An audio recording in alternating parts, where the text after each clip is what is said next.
एक तर आपण समजून घ्या, इलेक्शनच्या पूर्वी सरकारकडनं 13,500 रुपये हेक्टरी मिळत होते। इलेक्शन जसं झालं तशी ती मुदत 7,500 रुपये हेक्टरवर त्यांनी आणलेली आहे।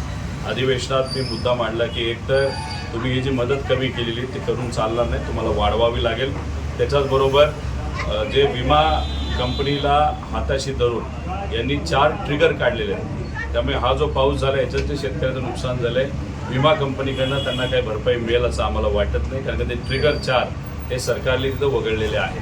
त्यामुळे त्या ट्रिगर आज असते तर शेतकऱ्याची मदत झाली असते, ती मदत सरकारकडनं व्हावी आणि हेक्टरी सरकारकडनं या शेतकऱ्याला सरसकट पंचनामे करून 50,000ची मदत ही झाली पाहिजे।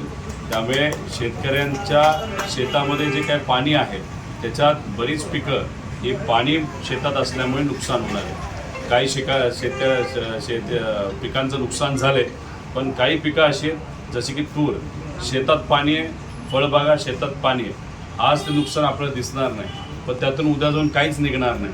त्यामुळे ते सुद्धा पंचनाम्यामध्ये घेण्यात यावे असं आम्ही मागितलं। आणि जे नदीचा काठ आहे, ओढ्याचा काठ आहे, तिथं बऱ्यापैकी शेती वाहून गेलेली आहे, बंधारे वाहून गेलेले आहेत। त्यामुळे बंधारे या 15-20 दिवसामध्ये जी काय दुरुस्ती करायची ती करून घ्या, कारण का आज जर सीना नदीवरचे जे सर्व प्रमुख बंधारे त्याचं जर मध्ये ही 18 जी गावं आहेत जिथं हे सगळे बंधारे प्रमुख पाणी देतात, ते अक्षरशः त्यांचा उन्हाळा हा जानेवारी महिन्यापासूनच सुरू होईल अशी ती परिस्थिती आहे। असे वेगळ्या विषयांवर आम्ही लक्ष केंद्रित केलं आणि आत्ता सर्व अधिकाऱ्यांना बोलून पंचनामे कशा पद्धतीने तुम्ही करणार आहात हे लोकांसमोरच आम्ही विचारणार आहोत आणि काही लोकांच्या वतीने आदेश सुद्धा देणार आहोत।